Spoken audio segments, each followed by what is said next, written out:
Good morning po mga kapatid. Salamat po Pastor June. Magandang umaga po sa lahat ng ating mga kapatid na kasama natin sa devotional this morning. Morning po, Good Pastor. morning, Pastor.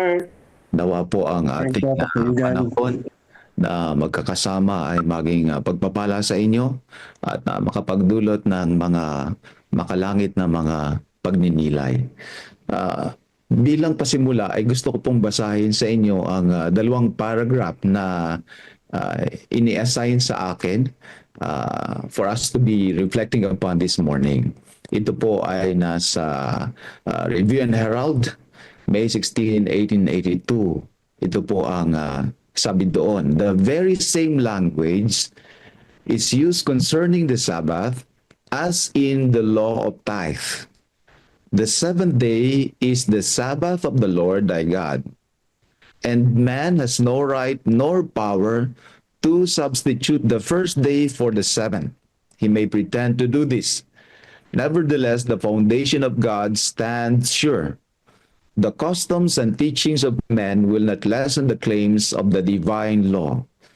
God has sanctified the seventh day, that specified portion of time set apart by God Himself for religious worship, continues as a sacred today as when first hallowed by our Creator.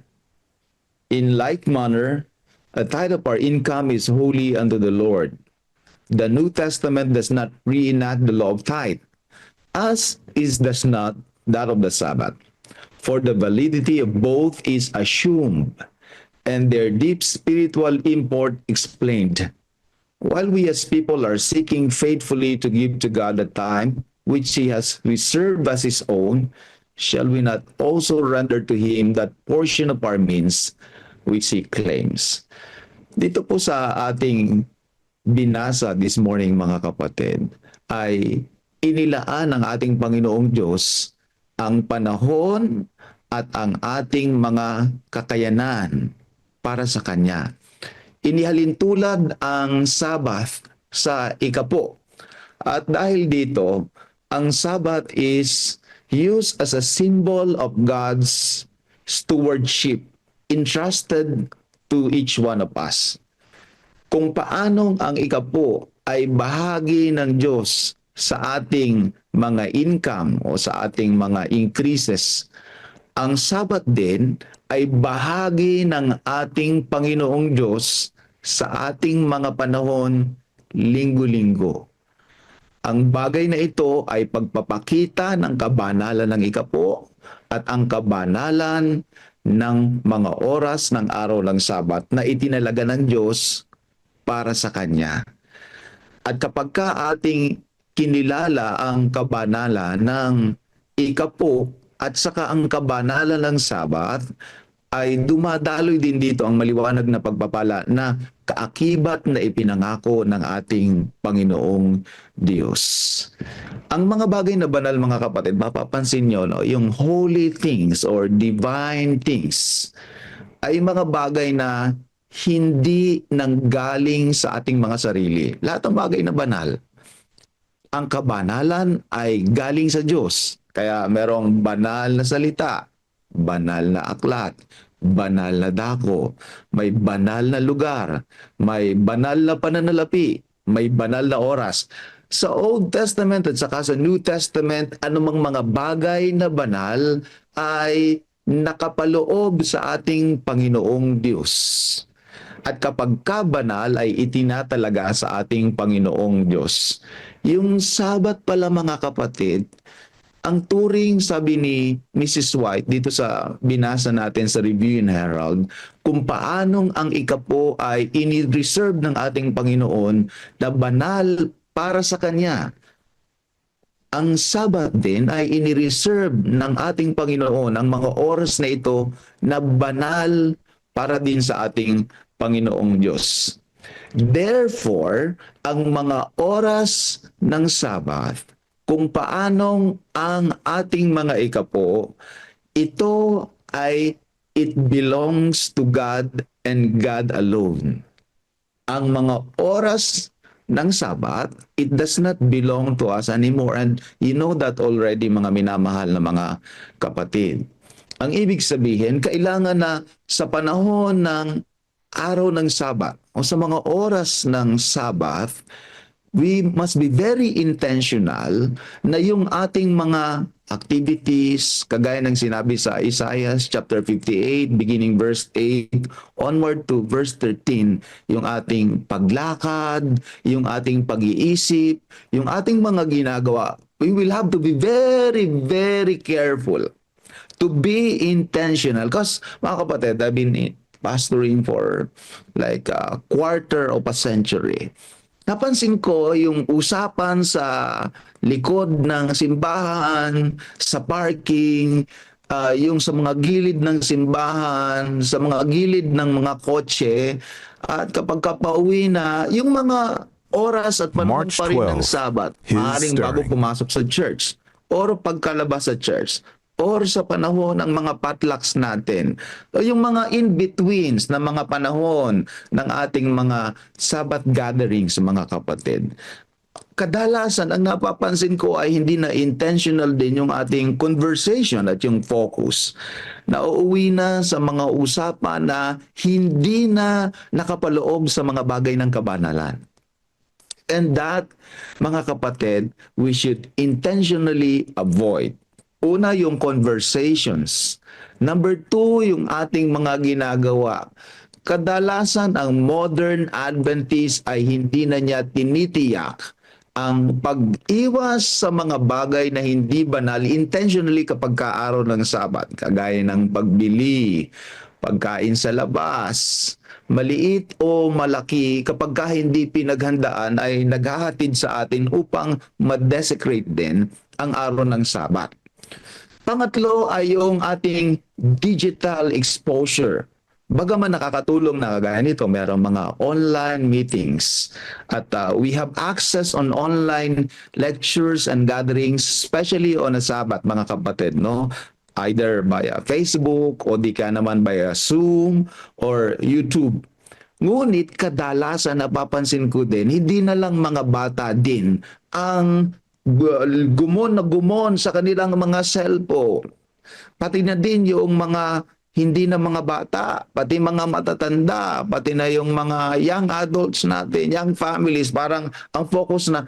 In fact, I am advocating na kapag araw ng Sabat, kung hindi essential and necessary talaga, mga kapatid. Like, kung hindi naman kayo naka-online, wala kayo sa bahay dahil kayo ay may sakit o may karamdaman, hindi kayo makakapunta sa church, I am advocating na i-turn off ang cellphone. Pero halimbawa, kung may karamdaman naman kayo, nasa ospital kayo, nasa bahay kayo, and the only means para kayo makapakinig at maka-join sa ating mga spiritual gatherings is through online, then by all means do that.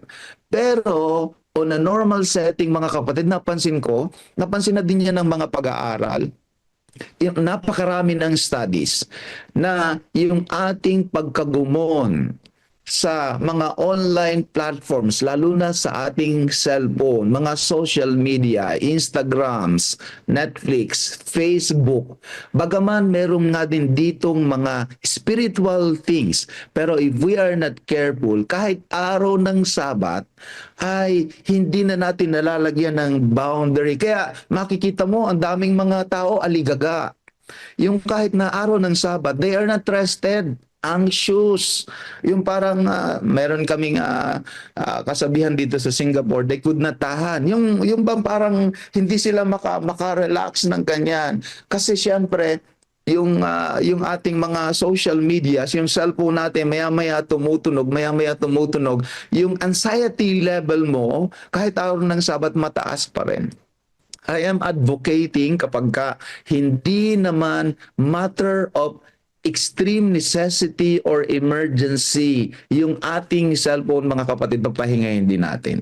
Papahingahin din natin kapag kaon ng Sabat so that we can focus on our worship and on our reflection and on our time together with God. Otherwise, palagi tayong anxious, palagi tayong aligaga, palagi tayong parang kahit na araw ng Sabat ay hindi lubos na nakapagpapahinga. These are but a few of the samples kung paanong we can be stewards of God's time on a Sabbath day. napapansin ko na din, ang dami na ngayon ng mga kapatid natin na kalahating araw ang kanilang panahon ng pagsamba. While it will be good na nasa church sila kapag kalahating araw, yung panahon ng ating Sabbath school, sa pag-aaral ng ating leksyon, family time, at saka sa panahon ng ating corporate worship, yung panahon ng ating pagsamba. Ang hapon dapat ay metikulosong ino-organize ng bawat matatanda sa iglesia, ng bawat care group, ng bawat small group sa gawain at panahon ng pangangaral, panahon ng pagdadalaw, pagpapalakas ng mga kapatid. In the absence of that, halimbawa, women's ministry lang ang meron, o di ka na, personal ministries lang ang meron, o mga youth lang ang meron, natural, palagi nating sisisihin ang majority ng ating membership, bakit sila wala? So we must have something intentionally for everyone. Dapat ang araw ng Sabat sa hapon ay panahon ng pangangaral, pagba-Bible study, pagdadalaw, pagpapalakas ng ating mga loob. Hanapin natin, alam mo, intentionally, sinasabi ko dati nung ako ay nasa church, sinasabi ko dun sa mga elders, sa mga small group leaders namin, dapat meron silang attendance, meron kaming listahan ng mga pangalan nila, chine-check kung sino yung wala. At sa hapon, dadalawin, pupuntahan. Hindi naman maganda magkakasama tayo sa church. Tapos 2-3 linggo na pala silang nawawala, hindi na-attend sa church. Walang dumadalaw sa kanila. Walang nagmamalasakit. Ang araw ng Sabat ay mabuting panahon ng pagpapalakasan sa isa't isa, hindi lamang sa loob ng iglesia, kundi sa loob din ng bahay ng bawat mga kapatid. And you will notice, mga kapatid, mga kamanggagawa, makikita ninyo immediately ang difference ng kapayapaan, yung blessedness na ipinangako ng ating Panginoong Diyos kapag ka ating iningatang banal ang araw ng Sabat. At ang pag-iingat ng banal ng araw ng Sabat ay sa pamamagitan ng pagtitiyak ng ating mga ginagawa ay banal. Paano maingat ang banal ang banal? Ang iyong pag-iisip ay banal. Ang iyong mga gagawin ay intentionally ini-schedule mo para mga gawain ng kabanalan. Otherwise, kapag ka hindi ka intentional, hindi nyo ini-schedule, hindi nyo dinalaga na, umaga ako ay nasa family time, mag-worship muna, family time, pagkatapos ay Sabbath school, pagkatapos divine service, pagkatapos sa lunch, ganito ang pag-uusapan namin na topic, maaaring magkakaroon kami pa rin ay intentionally ang pag-uusapan ko over potluck ay yung sermon ng pastor or ng elder. Let's reflect upon that. Tapos, i-schedule yung pagdadalaw o pagba-Bible study sa hapon. Tapos, a little bit of mga community service, pagtulong sa ating mga kapwa. Ang gawaing banal, pag-iisip na banal, must be intentional sa banal na araw na itinalaga ng ating Panginoong Diyos. Ito ang paraan upang maingatan natin itong banal. Kadalasan ang iniisip ng marami ay ang pag-iingat na banal sa araw ng Sabat ay pag-attend ng divine service. Pagka ako ay naka-attend ng divine service, na-checkan ko na. Nakompleto ko yung requirement ng ating Panginoon Diyos. Hindi po. Nagsisimula ito mula sa paglubog ng araw sa Biyernes hanggang sa paglubog niyon sa araw ng Sabado sa kinahapunan. I know, mga kapatid ko, if you're like listening practically and intentionally to our reflection this morning, you will realize na kadalasan, kahit tayo Adventist, nasimba, pero hindi naiingatang banal ng mga kapatiran ang araw ng Sabat. Kung paanong ang ikapo ay inireserve ng ating Panginoong Diyos para sa Kanya. Ang araw din ng Sabat ay inireserve ng ating Panginoong Diyos para sa Kanya. And a lot of intentionality must be done in order for us to be able to do that. Number 2, mga kapatid, based on this quotation, we were told that God has sanctified the 7th day, a specified portion of time set apart by God Himself for religious worship. It continues as a sacred today as when it was first hallowed by our Creator during the creation week. Pangalawa, mga kapatid, if faithfulness is required when it comes to our finances, sa ating mga tithes and offerings. Faithfulness is also required when it comes to our Sabbath keeping. Kasi ang ikapo, mga kapatid, ay banal, which have been reserved by God for Himself. Ang araw din ng Sabat, based on our quotations from the book, ay banal din na inireserve ng Panginoon para sa Kanya. Both requires our solemn faithfulness and our utmost obedience. And it cannot be substituted. Man has no right nor power to substitute the first day of the week, sabi sa Review and Herald, May 16, 1882. At ang sabi sa Last Day Events, page 225, the Sabbath will be the greatest test of loyalty. Kung paanong ang ikapo ay batayan ng ating pagtatapat at pagtitiwala sa ating Panginoong Diyos. Ang Sabat din, mga kapatid, dahil it belongs to God and it does not belong to us anymore. But God allows us to manage it.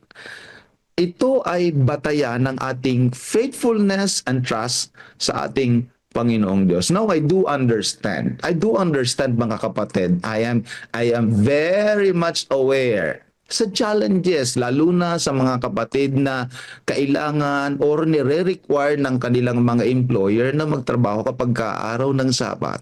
Or may mga hanap buhay na ang kanilang mga hanap buhay ay maaapektuhan ng kanilang pagsasara kapag araw ng Sabat. Ngunit narito na nga ang panahon ng pagsubok sa ating pagtitiwala at pagtatapat sa ating Panginoong Diyos. Hindi na dapat natin siya kupitan. Naiisipin natin na kapag kinupitan natin siya ng Sabbath hours, kung paanong kinukupitan sa ikapo o sa ating mga handog, na iniisip natin na makakatulong pa sa atin ang portion ng pera na kukupitin natin sa ating Panginoong Diyos. At ang oras na kukunin natin sa mga banal na araw na oras ng Sabat, iisipin natin na advantage pa sa atin, makakatulong pa sa atin para tayo ay guminhawa ang buhay. Mga kapatid, makinig po kayo lahat. Magkakamali kayo. Walang ibang dahilan o daan ng lubos na pagpapala kundi ang ating lubos na pagtitiwala, pagtapat at pagsunod sa ating Panginoong Diyos. Kung iisipin nyo minsan na lugi kayo, lugi kasi mawawalan kayo ng bahagi sa pagtatrabaho. Meron akong mga kakilala na mga kapatid na hindi na na-promote kasi siyempre yung mga company outing, yung mga extra hours sana na may bibigay pa nila sa pagtatrabaho, hindi nila na ibibigay kasi nga nangingilin sila ng araw ng Sabat. Hindi na promote. At meron naman akong napakarami na din nakakilala na mga kapatiran over the years, mga kapatid, sa aking pananampalataya, na inisip nila na yung kanilang unfaithfulness, kaunti-kaunti lamang naman, no? Either Friday or half day ng Saturday, pagtatrabaho na nila, mga kapatid, ay makikita nila na on the long term, mas pinagpala, mga kapatid ko, yung mga nanatiling tapat sa ating Panginoong Diyos at inonor ang mga kabanalan ng oras ng araw ng Sabat. On the first attempt, mga kapatid, at saka on the first glance, parang lugi, kawalan sa'yo. Pero mga kapatid ko, kapag ka nanatili ka lang, you have to stick on God and stick with God through the ups and downs. And you will see later on, mabuti pala, pagpapalain pala talaga ng Panginoon yung mga nagtatapat sa Kanya. Hindi ito pwedeng ipagpaliban natin. Sasabihin natin, Panginoon, saka po kami lubos na magtatapat kapag ka natapos na si Utoy o si Ineng sa kanilang mga pag-aaral. Kapag ka natapos na ang inyong mga proyekto at mga project na ginawa at tinapos sa kawalang pagtatapat. Iisipin nyo ba na pagkatapos ng inyong napakahabang mga taon ng kawalang pagtitiwala, kasi yun, yung pangungupit at saka yung hindi pagpapahalaga sa mga oras ng Sabat ay refleksyon ng kawalan ng tiwala natin sa ating Panginoong Diyos at kalakihan ng tiwala sa ating magagawa dun sa output natin rather than doon sa kayang gawin ng Diyos na hihintayin natin na gagawin ng Diyos. In fact, over those years, dinidevelop mo yung malaking tiwala mo sa sarili mo at kawalang tiwala mo sa ating Panginoong Diyos. In the long run, sa dulo, ang tunay niyan, wala ka talagang tiwala sa Diyos. So at the back of your head, sinasabi mo, later on, Lord, magtatapat na ako fully sa ikapo at sa pangingili ng araw ng Sabat. Later on, magtatapat na ako at isusurrender ko na ang lahat sa iyo. Hindi. Kasi ang pagtatapat sa panahon Sabi wala nila ka yung pa. kahit na magbenta na dito ngayon kasi Ang pagtatapat ay sa panahon na wala ka pa. Sa panahon ng pangangailangan. Ang pagtitiwala ay sa panahon ng kawalan. Sa panahong nagsisimula ka pa lamang. Foundational, mga kapatid ko. Foundational sa structure ng pananampalataya natin, yung ating pagtatapat at pagtitiwala. Lastly, mga kapatid, kung paanong ang ating mga ikapo ay kumakatawan sa health of our relationship with God. The Sabbath also is an indicator of the health of our relationship with God. The highest stewardship is not only about money or time. They are but an instrument that we use so that the highest form of stewardship is accomplished, and that is our relationship with God. Giving God our presence, our body, our mind, the time that could not be recovered. But God has promised that there will be an infinite time that He will entrust to us when we learn to trust Him on a weekly basis. Di ba? Ang ginagastos natin sa ating Panginoong Diyos, isang araw kada isang linggo. Ito sa mga malusog na mga relasyon ay hindi natin itinuturing na kawalan o kalugihan, kundi investment. Your Sabbath and my Sabbath is a weekly opportunity to connect with the owner of our life and a constant reminder for us to pause from production, from striving, from working, from producing, to resting and waiting and trusting and receiving. Sa araw ng Sabat, kinikilala natin na Diyos ang nagtatrabaho. Tayo ay nagpapahinga. Bantayan niyo maigi, mga kapatid. Baka pag-araw ng Sabat, nakalimutan natin na ang Diyos ang gumagawa. Hindi tayo ang gumagawa. Tayo ay inaanyayahang magpahinga sa kanyang ginagawa sa ating mga buhay. Tinatanggap natin ang bunga ng kanyang paggawa. Nagtitiwala tayong ibibigay ng Diyos. Idadagdag ng Diyos. Kukumpletuhin ng Diyos. Narito lamang ako para makinig sa Kanya, para mag-enjoy sa Kanyang presence, para magtiwala sa Kanya, para tumigil sa pag-produce, sa aking production, sa aking paggawa, sapagkat kinikilala ko kapag ka ang Diyos ang gumawa, yung 10 taon na sana ako ang gagawa sa ilang araw, kayang kumpletuhin ng Diyos. Imagine a one day, mga kapatid. I have seen a lot. I have seen a lot. Imagine a one day truly with God working in your life. Oo, revival will happen. Suddenly, spirituality will ignite and things will turn around when we stop striving and when we allow God to finally work for us. Sabbath, as with tithe, mga kapatid, is the highest symbol of our stewardship of relationship. dahil ito ay bagay na banal na ipinagtiwala ng ating Panginoong Diyos sa bawat isa sa atin. Sabi ni Ellen White sa Testimonies for the Church, Volume 6, page 351. The Sabbath is a golden clasp that unites God and His people.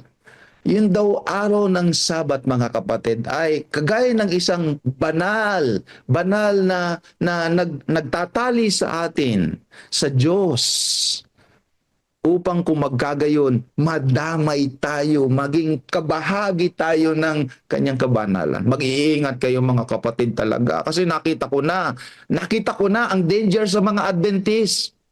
Ang danger sa mga Adventist ay hindi nila na-identify alin ang seventh day. Hindi na tayo nag-i-struggle doon. Hindi na natin danger na ating kilalanin na indeed, Sabado nga ang Sabat. Hindi na issue sa atin yun.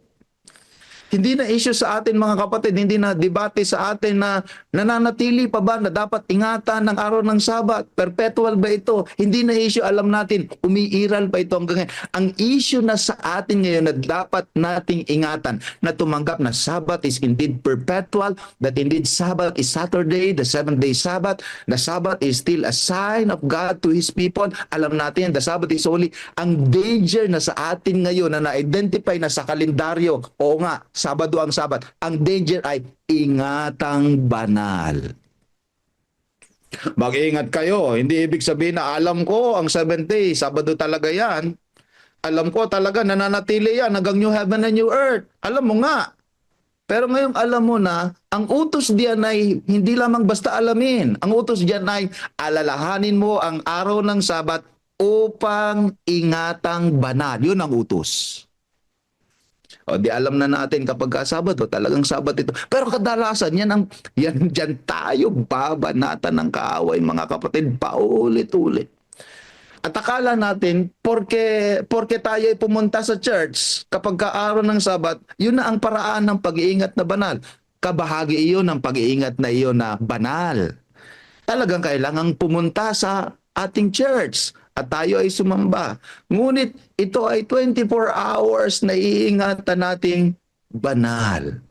At dahil iniingatan natin itong banal, mga kapatid, ito ay paghahayag ng ating malalim na relasyon sa Diyos na tayo ay bahagi ng kanyang kabanalan. Kung paanong ipinagtitiwala natin sa Kanya ang ating mga ikapo sa ating mga increase at sa ating mga kinikita. In a way, kapag nangingilin din tayo ng Sabat, ang atin din bulong, Panginoon, iiwanan ko muna ang aking pagtatrabaho. Isasara ko muna ang aking tindahan. Titigil muna ako sa aking mga gawain sapagkat nagtitiwala ako.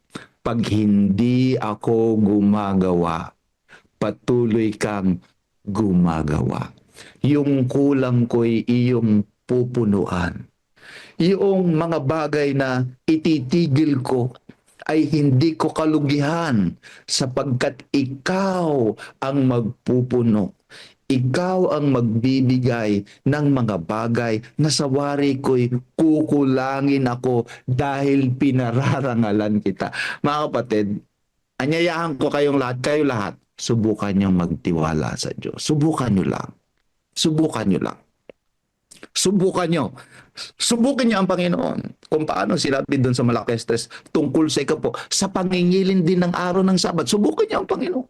Kung talaga bang hindi totoo yung sinabi niya sa Isaiah 58 na pagpapalain ka. Ang dami kong ang talata dito na inihanda, mga kapatid, na kapag iningatan mo ang araw ng Sabat, pagpapalain ka. Napakaraming mga talata mula sa Isaiah 58, mga kapatid, Isaiah 66, yung kapahingahan, pagpapala ay ipagkakaloob sa atin ng ating Panginoon. To conclude, mga kapatid, kung paano nga ikapo is God's portion of our possessions. The Sabbath is God's portion of our life. It is a weekly reminder that my life, my existence is under the providence of God. In essence, when we keep the Sabbath as we give the tithe, kung paano nagbibigay tayo ng ikapot, pinakakawalan natin ito sa ating mga kamay at inihahandog natin sa Kanya. Ang bulong natin panalangin, sinasabi natin, Panginoon, ang oras ko'y sa iyo. Ang buhay ko'y sa iyo. Ang pananalapi ko'y sa iyo. Ang lahat ng ito, Panginoon, sa iyo. At wala itong kahulugan, Panginoon. Wala itong kahulugan at wala itong kabuluhan kung sa akin lamang ito. I am appealing to you, brothers and sisters, be faithful stewards, not only of what we own, but of the sacred hours God reserved for each one of us to meet with God. And when you do so, mga kapatid, kung paanong pinagpapala ang mga nag-iikapo, pinagpapala. Tiyak ang pagpapala. Bakit ko alam, mga kapatid? Converted Adventist ako eh. 20 plus years ago na-convert ako sa Adventism, mga kapatid. At nakita ko na yung mga kabads kong wardi-wardi sa buhay. Yung bang hindi seryoso sa pagtitiwala at pananampalataya. Kami ni nanay, sineryoso namin. Ano, hindi naman po sa pagmamayabang, mga kapatid, kundi pagmamayabang para sa Panginoon. Tagtapat ang Panginoon sa amin. Tagtapat ang Panginoon sa amin. At nakita namin, mga kapatid, kung paano pinagpala at saan kami inihatid ng Panginoon dahil sa Kanyang katapatan na aming pinagtiwalaan. Kapag kalubos mong iningat ang banal, pinarangalan ng araw ng Sabat na para sa Panginoon, mararanasan mo din ang kapayapaan, ang katuwaan na malapit na sa langit kada araw ng Sabado. Pagpalain po kayo ng ating mahal na Panginoon sa umagang ito at sa mga araw pang darating. At nakikisuyo ako sa inyo, subukan nyo siya sa darating na Sabado. Ibigay nyo ang panahon na ito para sa Kanya. Makikita mo, ito pala ang banal. Ito pala ang pagkakaiba. Maganda pala. God bless po sa inyo lahat. Tayo po ay manalangin, mga kapatid. Let's pray. Papagpala namin, Panginoon, salamat po ng marami sa inyong kagandahang loob sa bawat isa sa amin. Ang aming oras ngayon, buhay ngayon, at ang mga gawain namin sa buong maghapon.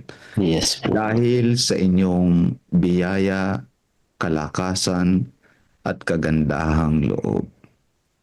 Kami narito pa ngayon na humihinga, makakalakad, nakapagsasalita at nabubuhay hindi para sa aming sarili, kundi para sa iyo at sa iyong mga anak. Sa umagang ito, Panginoon, idinadalangin ko ng mataimtim ang mga kapatid at mga kamanggagawang kasama sa pagtitipong ito. Kilala niyo sila isa-isa. Patid niyo ang kanilang mga pinagdaraanan. Alam niyo ang kanilang mga suliranin at ang nagdudulot ng malalalim na mga buntong hininga. Ganon na din ang ngiti sa kanilang mga labi. Hawakan niyo po sana, Panginoon, ang kanilang mga kamay. Gabayan niyo po sana sila sa buong maghapon. Pagpalain niyo po sana ang kanilang mga gawain. Gabayan niyo po sana ang kanilang mga paglalakad upang maihatid sila sa buhay ng kabanalan at sa mga kaluluwang nangangailangan ng mabuting balita. Punuin niyo po sana silang mauna ng inyong banal at santong espiritu ngayon. Busugin sila ng inyong mga salita. Meron pang matira kung magkagayoy, maibahagi pa nila sa mga taong itinalaga niyong makatagpo nila sa araw na ito. Yes. Sa aming malapit at napipinto ng ilang araw na pagsalubong sa araw ng Sabado, Panginoon, gawin niyo pong kakaiba ang kanilang karanasan sa darating na Sabado sa pamamagitan ng kanilang malalim na pagtitiwala na ikaw ay gagawa, na hindi ka magpapabaya, na pwede silang magpahinga sapagkat buhay ang Diyos na aming pinaglilingkuran. At kung maging gayon ang aming karanasan week in, week out, tatanggapin nawa namin, Panginoon, ang walang hanggang kapahingahang pinaghahandaan namin on a weekly basis for eternity kapag ka ikaw ay nahayag na sa mga alapaap ng langit. Idinadalangin ko, Panginoon, pansamantala kayo ang sumabay sa kanila, lumakad na kasama nila, magpala, mag-ingat sa bawat isa sa kanila, magbigay ng awit sa kanilang mga puso sa panahon ng kadiliman at mga pagsubok, at maging patotoo ka nila dahil buhay ka na Diyos sa kanilang mga karanasan. Salamat po ng marami sa natatanging pagpapalang ipagkakalob nyo sa aming mga kamanggagawa sa pangunguna ni Pastor Jerry at ng kanyang mga kasamang mga opisyales ng Central Luzon Provinces Mission. Hawakan niyo po sana sila, Panginoon. Alalayan niyo sila. Bigyan sila ng mga makalangit na mga pananaw at tapang at lakas ng loob na humayo at to make advancement of your kingdom in the territory where you have entrusted to them.